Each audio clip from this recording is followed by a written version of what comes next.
The Miami Heat are now welcoming back once again Jimmy Butler. I think this is the second time that he have hosted Jimmy Butler since the Butler saga trade from last season.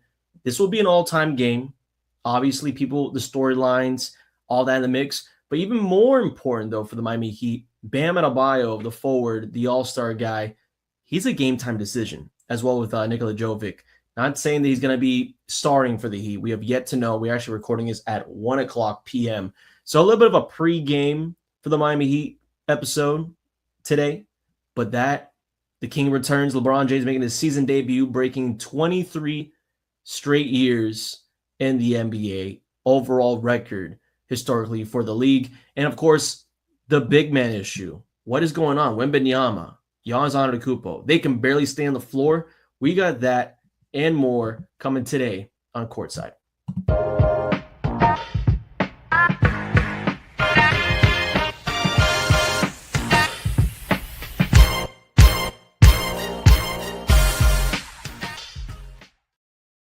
So welcome everybody. Again, I am Brandon Hernandez with Courtside. We missed out on last week I'm doing a new job and the hours are unforgiving. Wednesdays through Sundays, 3 p.m.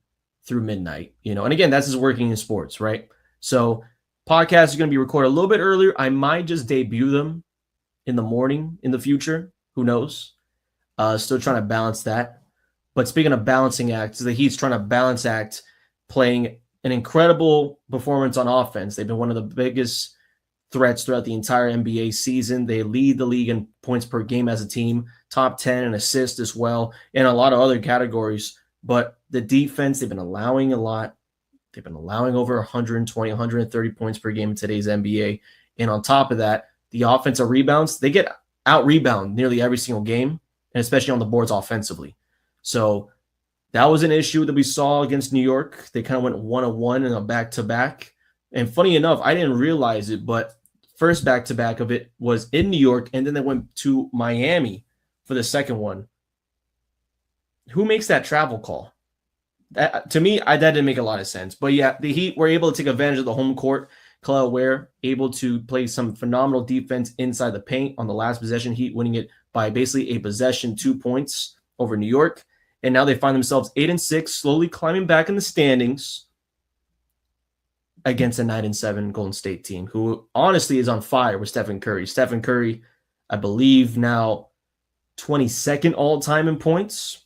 If I'm not mistaken, he broke that going against Sacramento the other day. And when you look at the other things that they have to deal with, Will Richard, rookie out of Florida, tremendous rookie season so far. Had a few 20-plus games, had a 30-plus game for a career high the other week, and now he has to be in the starting lineup alongside Jimmy Butler. And Butler himself, because no matter what happens, he's always going to be tied to the Miami Heat. I think he has more history with the Heat than he does with the Philadelphia 76ers, and even taking a step further, more than Chicago Bulls. So this obviously is a big one here in Miami. And looking right now at the percentage-wise, Heat with a 55.9% chance to win this one. There is a few injuries on both sides and a lot of things, again, game-time decisions, but these are pretty big game-time decisions. Stephen Curry is a part of one of them, game-time decision for him with Al Horford and Jonathan Kuminga. So that's going to be something that people are going to have to look at. Bam Adebayo has opened up this podcast previously. He is a game-time as well with Nikola Jovic. So you're talking about two potential starting forwards or big men going out, continue this small ball lineup.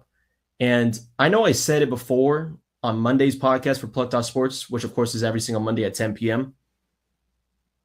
When you look at the current offense and what it tells you small ball.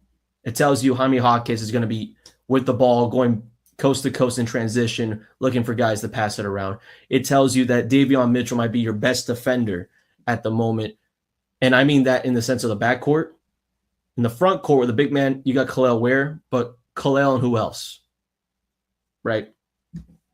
Wiggins had to push him to the four with Jovic potentially being out. This is, again, a game-time decision. He most likely plays. More than Bam and Adebayo. I would say Jovic probably plays over Bam. But defensively, you see these ties, and it's a killer. It's a real killer. Now, going against a Golden State team where you have Draymond Green as kind of your starter and with Jonathan Kuminga potentially being out, with Al Horford as well, potentially being out. Again, this being broadcasted at 1:11 p.m. today, 11:19. Maybe that's an advantage. This might be the first game they played in like 2 weeks where small ball is going against small ball, because you had the Cavs games where Garrett Allen was there, and yeah, there's a lot of injuries as well for the Cleveland Cavaliers. And speaking of which, same thing as the other day against Milwaukee. The Heat struggled against the big men, and a lot of questions through media was Hawkes talking about, oh, now you see these teams putting big men on you, or defensively, like how do you adjust to that? And Hawkes, I don't think he's adjusted yet to the idea of having a bigger guy guard him, but that's also because there isn't a lot of help behind that. So when is Bam Adebayo coming back? Again, potentially tonight, today, Wednesday, against Golden State. But even a cooler thing, though, Bam as well as Tyler Hero Sunday practicing together at the Heat's arena. And this is the first time, and I want to say months, that the two All-Stars have practiced together with team. So this is a big movement, obviously, for the Miami Heat. And a lot of questions are, well, what does it look like when they come back into the offense, basically? Because the offense started to pick up speed, especially with Eric Spoelstra's mindset. He kind of reinvented his own offense now, where it's today's NBA, threes, quick ball movement, driving cut, baseline mostly. But with Tyler Hero, is he going to have the ball in his hand most of the time? He's a big usage guy. Will this take away from Norman Powell's minutes? What about Hawkes off the bench? Hawkes off the bench in his sophomore slump, we all saw it. He didn't even get on the court, barely even found 8 minutes on the floor in the second half of last season. So I don't think they're going to just like shut that down, because I think the help needs to come off the bench. And I would also emphasize Tyler Hero off the bench isn't a bad idea. Maybe he hates it. Maybe he proved himself having a career high year last season, coming back to it. But from injury, we can't just rush things for the Miami Heat. So that is a big one right now for Miami. Again, taking on the Golden State Warriors, an 8-6 Heat team, pushing themselves through the Eastern Conference. And the East itself has just been insane. But even more insane, probably the fact, I mean, I hate to say it, because I'm kind of sick and tired of this guy already, even though he's an all-time great and one of the greats, LeBron James. Can't get tired of it. 23rd season in the NBA. He made a season debut the other day, was actually with the South Bay Lakers in the G League, which I think is hilarious to think that we're at a time and period where LeBron James is coming off of a G League roster, while Bronny James, his son, is still on the Lakers active roster. Weird how that thing switched it up. But LeBron James making his debut against the Utah Jazz, and LeBron in this one, this is LeBron greatness, right? Not trying to glaze. I'm not trying to glaze LeBron. I'm not trying to glaze at all, right? However, it is pretty damn impressive, though. 140 to 126 win over the 5-9 Utah Jazz. Lakers, one of the better teams in the NBA. I was not expecting this through the first 2 weeks of the season, because I thought, well, you got Luka, LeBron's not there. Austin Reeves, he's obviously going to give you some points. 25, big usage guy. He can run things around. But I like where the second roles, the role players of this Laker team, are starting to pick up the pace a little bit more, especially now with LeBron jumping in. And a good example of this is in this Lakers win last night against Utah. Again, LeBron James, only 11 points. And this is, well, LeBron usually gives you 20-something. Mind you, he's 40. He's nearly 40 years old, like in his deep late 30s. But he was still efficient. 4-7 from the floor, 2-3 from three, 12 assists, 3 rebounds, had a double-double in his first game back from injury at his old age. Can't blame the guy. DeAndre Ayton, the Deominator, as people will call him. Solid game. 20 points, 10-13 from the floor, shooting, 14 rebounds. Similar to LeBron, 30 minutes. I think he's starting to get himself into the system, especially with Luka Doncic, moving things around. And speaking of Luka, 37 points, 10 assists, 5 rebounds. 50-50, I'm kind of on this game, even though, yes, outscoring guys, but 8 turnovers throughout, shot below 50% from the floor, which, again, in today's NBA, it's a rarity to even find guys who even shoot 45% from the floor. But Austin Reeves right behind him, 26 points, 7-11, and he's always open from the floor. But the cool thing, I think, off the bench, though, Maxi Kleba has not been there. Jackson Hayes barely is there. He did have 8 points, though. Gabe Vincent, he did show up in the second half in this game. But La Ravia, and I apologize if I butcher the names. Again, I do my best on these names. I can only study so much. But Jake La Ravia, he's averaging 10. He's averaging double digits. He had, I believe, 16 the other night. 6 and 10 field goal. Yeah, I'm just looking at numbers right now, but there was a really cool moment earlier in the year where like he was going off for like 20 plus, something like that against the Minnesota Timberwolves. And Anthony Edwards was like, who the hell is that white boy? Who the hell is that?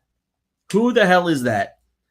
And this is, for those who are fans of the Heat that watch this podcast, you know that feeling when they're like, who the hell is this? It's another Max Strus. It's another Caleb Martin. It's another random guy that comes off the bench and just gives you buckets. This guy gives you buckets. So I think that's one of the biggest things from the depth that I like to see. What I don't like to see, which I'm kind of confused about this Lakers team, Dalton Kennett not really getting involved, even though he had a pretty good year last season for his rookie year. Marcus Smart, 17 minutes. He's kind of lost production, but then you have him and Gabe Vincent going back and forth as kind of like those role-playing guards. You got to find one guy in there. I put Marcus over Gabe Vincent in my honest opinion. But either way, the main story about this, though, is LeBron James coming back. Breaking the overall league record of most seasons played in the NBA, and let alone starting. Still late 40s, still killing it, and he's not even the best player on the roster. Luka Doncic honestly might be the MVP this season. And I can tell you right now, with LeBron missing this extended time to open up the year, Luka Doncic averaging nearly 30 points a game. Obviously, we saw like the other night, 37. He's had 40-point games twice, if not more than that, if I'm not mistaken. The guy is right there with Nikola Jovic. I would say Jovic is, on my part, not Jokic, but Joker in Denver, which of course I'll just refer to Joker because Joker, Jovic, Joklik. There's so many Joe somethings from Serbia that go into the NBA that it's like we got to pick another last name. We have to pick another last name. But again, it's a real conversation. Luka Doncic could really win MVP this season. And a little bit too early. We're only in November basketball, right? But from what we saw from these early games and an 11-4 Lakers team, it's a real possibility they can push forward. Now, again, you look at also just the standings alone in the NBA today. You talk about in the West, Lakers at 4, seeding-wise. The only better teams than them is Houston, Denver, and OKC. And actually, Houston going against the Cavaliers today, that's going to be a really big one as well on ESPN because the Cavs number 2 right now in the East. Detroit, what is it, 11-game winning streak? 13-2. Do you even think that this team the other season lost like 28 straight games or 20-something to open up the year? It's ridiculous. Like I still remember Wingstop getting bombarded of that first Detroit Pistons win, and it was a whole meme on NBA Twitter. But yeah, Detroit, the real thing now, 13-2 this season so far. Cleveland, Toronto, not really sure how real Toronto is. I know Brandon Ingram is honestly balling out of his mind.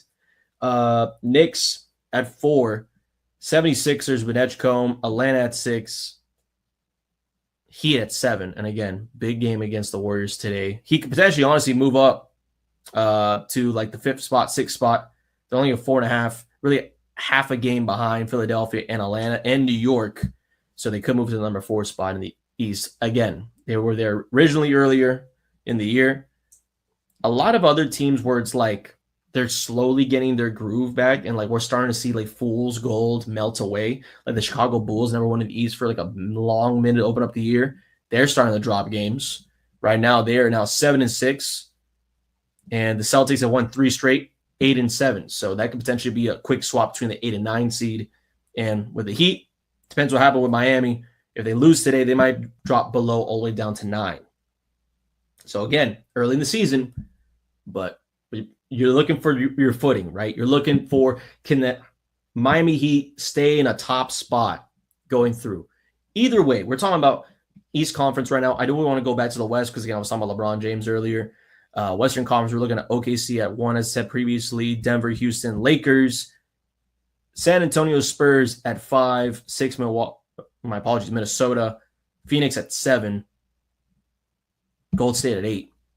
So again, they're trying to push back and forth. And Portland low key is a fun team to watch. Like I saw them on Peacock the other day.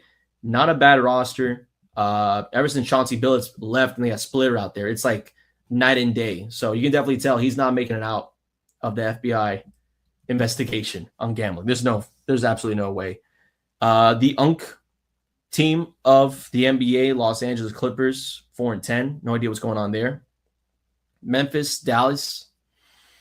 The Dallas piece, that really, not saying it kind of conflicts me because I know I wasn't on here last week when Nico Harrison got fired from the GM of the Dallas Mavericks. And just to even do a quick point about that, why did it take so long? 9 months after a trade like that, I mean, people were ready to ship him in a coffin down the river in Texas. And it took them 9 months. And during that time period, they were able to get the number 1 draft pick.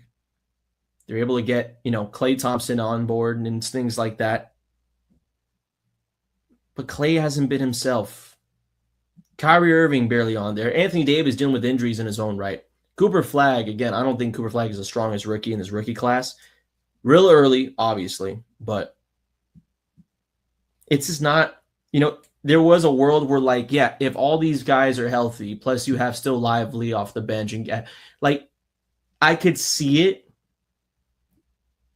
but at the other end is happening. Plan B, it's too soon, and some of the older guys, it's too late.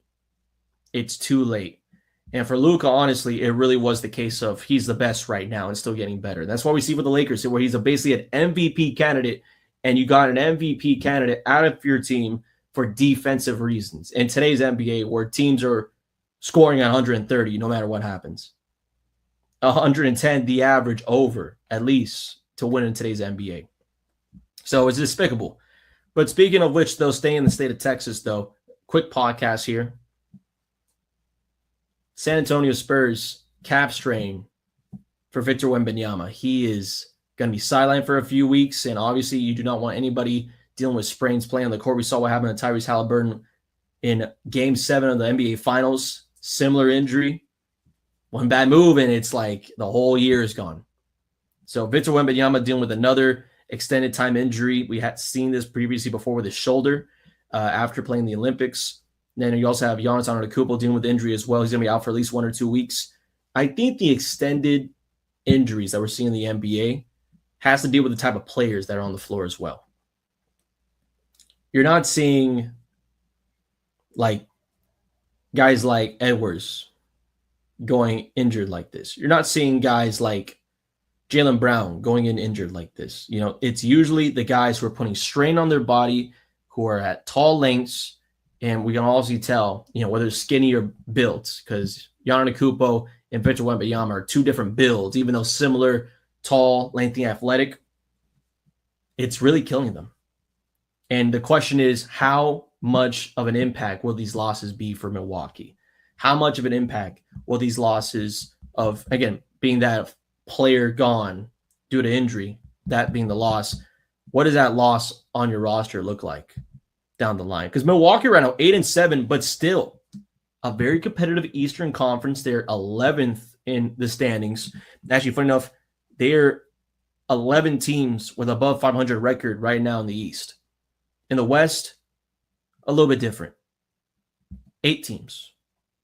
And for the Spurs, a little bit of a road matchup. They got to figure out how they got to do these things. They are going to play against Atlanta. Then they have to find themselves going on the road to play against the Suns, the Trail Blazers, the Nuggets, and then the Timberwolves.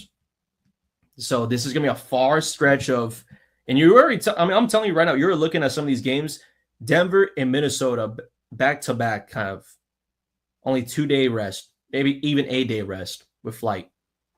How is that going to look like without Victor Wembanyama in his current Spurs team? I have no idea. It's going to be tough. It's going to be close. And I don't know. Because again, I hate to see injuries like this. But with this current San Antonio team where it's young, but it's competitive, it reminds you a little bit of what OKC had to go through before they won that championship, right? You have an all-time guy on your team. You got a lengthy dude who's dealing with injuries. And unfortunately, the Spurs have those type of components in one player. I don't know how successful they can be throughout the whole year. I'm not too sure. For Milwaukee's case, I'm not even considering them. With Giannis or not with Giannis, and maybe Giannis Antetokounmpo comes back from this injury, still on the MVP level, still competes towards the playoffs. I'm not considering Milwaukee to be a second-round Eastern Conference team. And again, talking about November basketball, but I'm not seeing it. And that's probably where I'm going to end this podcast tonight. Again, recording at 11:27. Hopefully this thing gets posted up before that Heat game at 7:30. Again, Warriors Heat in the Heat's house on the Pat Riley court. We'll see you guys for the next episode. Hopefully Sunday, if I have time. I'll double check if I can get time. Again, this new work schedule, I might have to change hours of when this thing's going to be posted, when exactly I can do Courtside, because my Wednesdays are very, very slim and rough. But we'll see you guys on the next episode. Y'all have a good one.